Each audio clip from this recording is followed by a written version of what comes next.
Now turn to Section 1. Section 1. You will hear a telephone conversation between a travel company employee and a customer. First, you have some time to look at questions 1 to 5.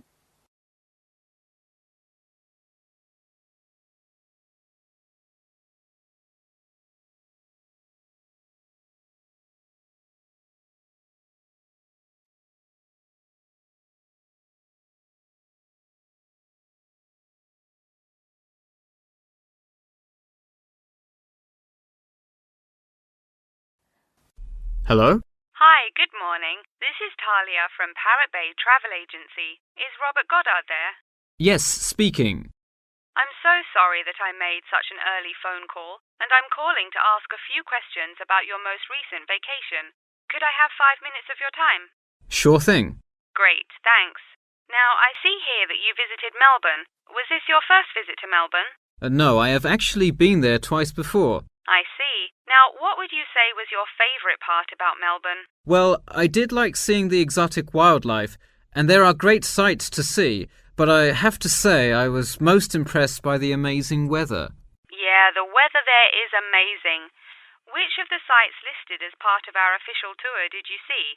And of those, which was your favourite? First I saw the theatre, which was beautifully designed. It was not nearly as cool as the town hall, though. The building is a huge part of Melbourne's history, definitely my favourite. I saw the aquarium too, but wasn't too impressed. I see. Yes, people often have great reviews of Town Hall. Now, I would like to ask you about your dining experience. Did you enjoy the food there? Absolutely, I loved it. I'm glad to hear it. Could you tell me a little bit about what you most enjoyed about the food? Being such an international city, I loved the variety. I could find any type of food I wanted, whether I wanted seafood, burgers, or anything else. You name it, and they had it. Did you drive to Melbourne? No, I flew. I thought about going by train, but in the interest of time, I decided to go by plane. Right, I see. Before you hear the rest of the conversation, you have some time to look at questions 6 to 10.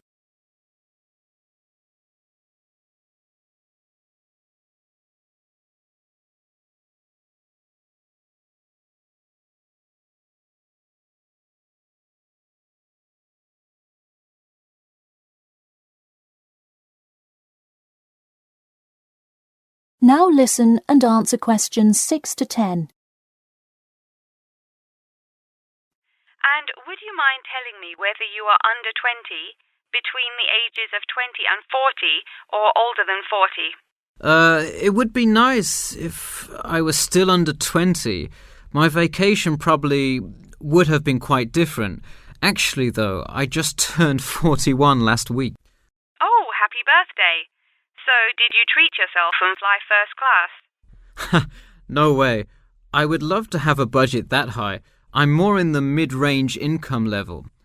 I wasn't always, though. I spent much of my life in a low-income household.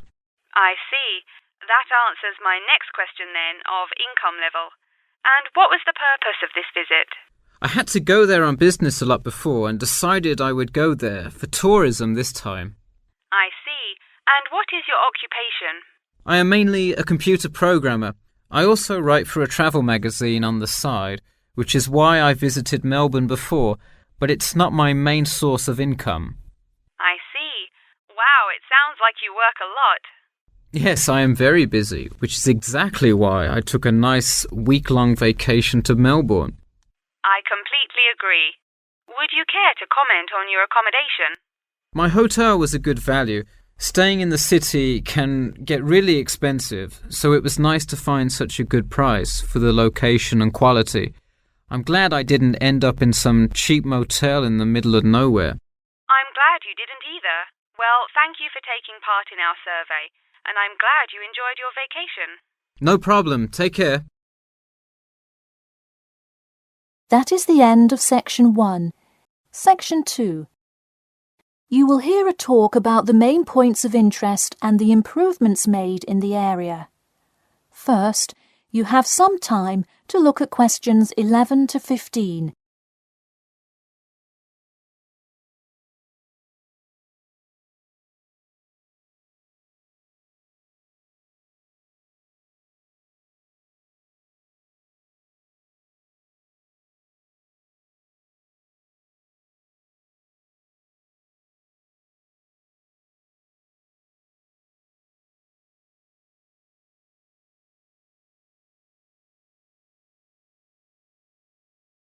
Now listen carefully and answer questions 11 to 15.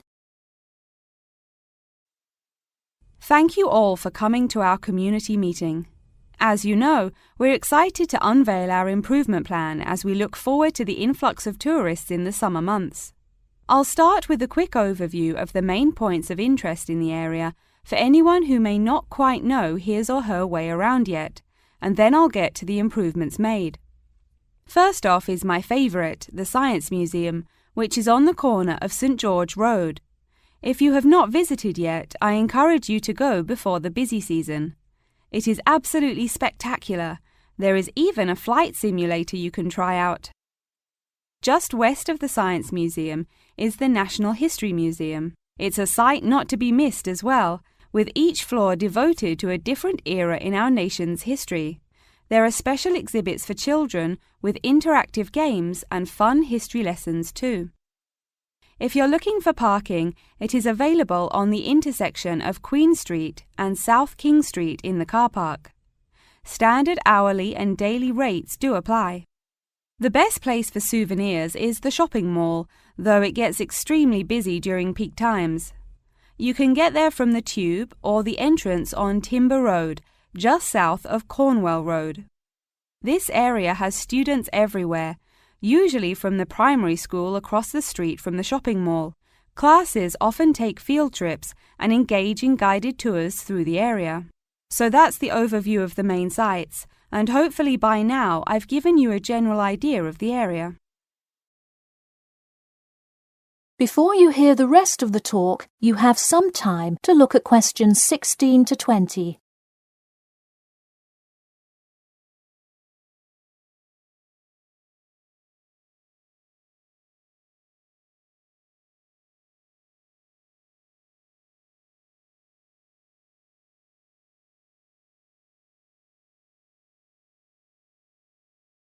Now listen and answer questions 16 to 20. Now I'm going to outline the improvements we have made in our efforts to make the experience even better for each and every one of our visitors. You probably noticed when you first drove into the car park this morning that there is now additional signage to help avoid confusion. The directions were not entirely clear at first, so we have increased the number of one-way signs indicating the correct direction of traffic flow. Not far from there, in line with our mission of giving back to the community, we constructed a brand new playground for the primary school. It is really something to be excited for. The equipment is state-of-the-art and includes swings, a small climbing wall, and even an obstacle course. Now we'll head north and take a look at the Science Museum.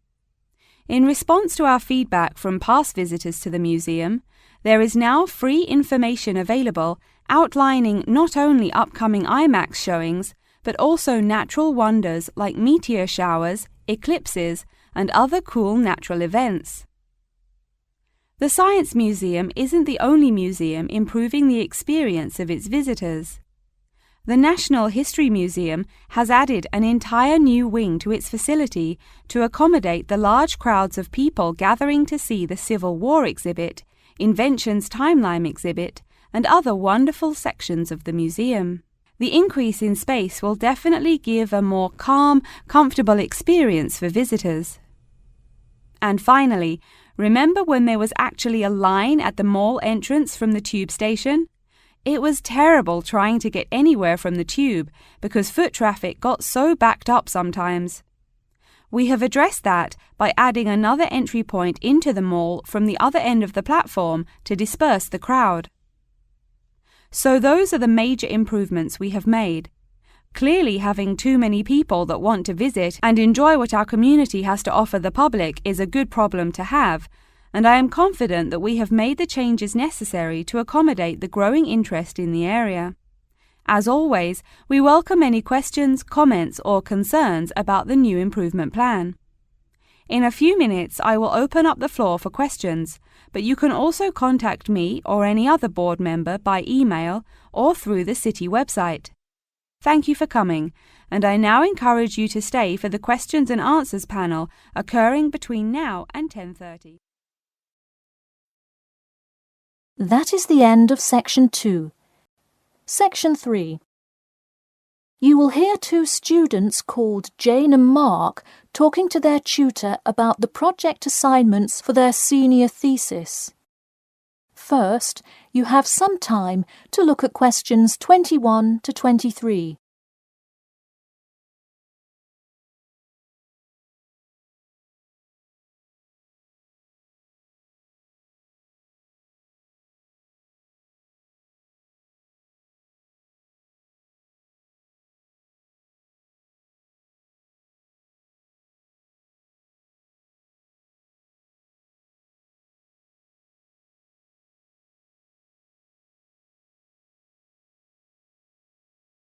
Now listen carefully and answer questions 21 to 23. So, you were both given your project assignments for your senior thesis today, right? Yes, and we already have to submit our topics next week. But how could they give us a grade this soon? No, next week's due date will not be counted towards your final grade. The teachers are just going to read your topic and give you feedback. Oh, I see. So first we should come up with our topics, and then what? Well, once you know what you want to study, you need to think about how you'll study it. You need to decide on your research methods. The methods will be the main part of your paper. What about the results section? Well, I can give you feedback on that, but you will be the one carrying out an experiment, and thus will have to produce the results on your own. What I would like to do today is practice writing research papers before you even begin your report. I'll give you samples of old data from past experience, and you can practice writing results and drawing conclusions. I think that would be really helpful. Yeah, it sounds like a lot of extra work, but I'm sure it would make our actual project easier. You're exactly right. So let's get started. First, let's try this simple experiment on fruit flies. Read the information and then take 25 minutes to summarize a results and conclusion section. That's really important. Pay attention to the time limit. Okay, does it still have to be 6,000 words? No, don't worry about that. What if we get off topic? I wouldn't worry too much. You'll have so much information to write about that it should be easy to stay on topic. Before you hear the rest of the talk, you have some time to look at questions 24 to 30.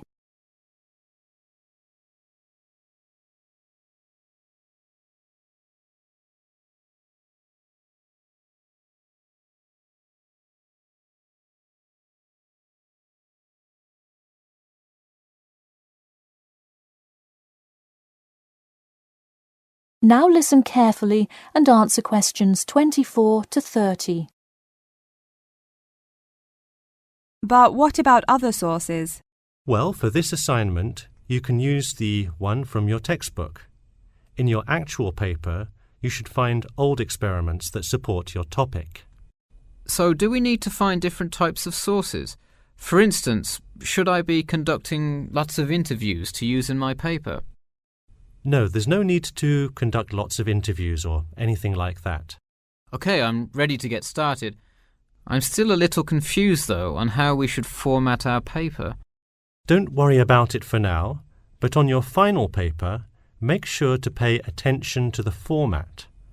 It should follow the guidelines exactly. Oh man, I'm starting to understand why they give us all semester to do this. Are there any other small details like that we should know about? Not a whole lot.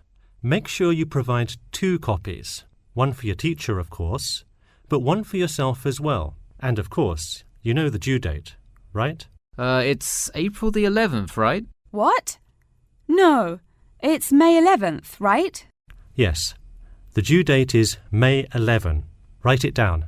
Oh wow, yeah, I need to note it. Also, I'm having trouble finding information on my topic. What if I can't find enough good sources? It's all right to change your topic. Just make sure to do it before the beginning of April. Oh really? Wow, I'm definitely going to change it then. Just make sure to write a note to your teacher letting him or her know. OK, so getting back to writing this sample paper, where do we start? Should I just explain the experiment and what happened? Well, you need to start with your hypothesis. What do you think will happen? And then describe your procedure. Then you can write up the results and your conclusions. Oh boy, I don't know if I can handle any more instructions. That is the end of Section 3. Section 4. You will hear part of a lecture about factors you should consider when creating advertising materials and the effects they can have on your product sales. First, you have some time to look at questions 31 to 40.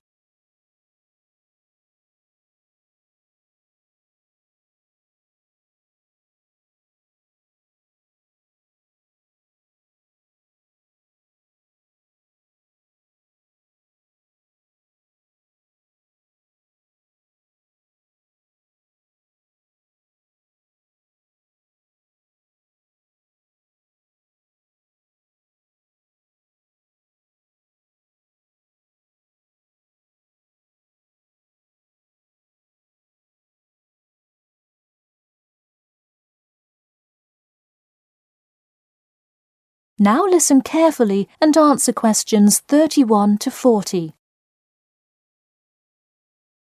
Hello class and welcome back to Marketing Strategies. This week I will expand upon last week's lecture by talking about factors you should consider when creating advertising materials and the effects they can have on your product sales. Lesson 1. Limit your advertising to the geographic area of your target market. Though you may have a product that people want in a large area, the distance that customers are willing to travel is a significant factor in their choice of where to purchase that product. Take this example. If you're really hungry and decide you want a burrito, would you choose the restaurant that is a block from your apartment or the one that is just as good or even slightly better across town? Of course, you'd pick the closer restaurant. Next, there's the method of communication to your target market. How do you decide among radio ads, TV commercials, flyers, or even word of mouth? While we often think of the visual presentation of ads, there's much more to advertising than the look. Studies show that consumers are much more likely to remember advertising slogans if there's also a sound plate. Did you know that your sense of smell is closely linked with memory? Think about Mandy's candy store up the road. Every time you walk past it, you can just smell the chocolate, right? I bet you can almost smell it now. Just mentioning the name brings about the smell memory and, in turn, a chocolate craving. What better way to sell chocolate bars? Obviously, sometimes appealing to the senses isn't the most practical way to advertise. For example, it's a good idea to come up with a marketing strategy that adapts to the product, especially digital products. The flexibility of this kind of products is extremely important, so it's very common for advertisers to form one single layout for all of their ads, the visual, the medium, even the majority of the content, and simply update the ad each time they come out with a new version. Remember, advertising is all about stirring up the right feeling in your potential customers, whether by stimulating the senses, appealing to the intellect, and so on. Once the customer experiences the ad, the important thing is his or her reaction. Someone could love the ad you made, but unless he or she considers buying the product, you've failed to get the reaction you were looking for.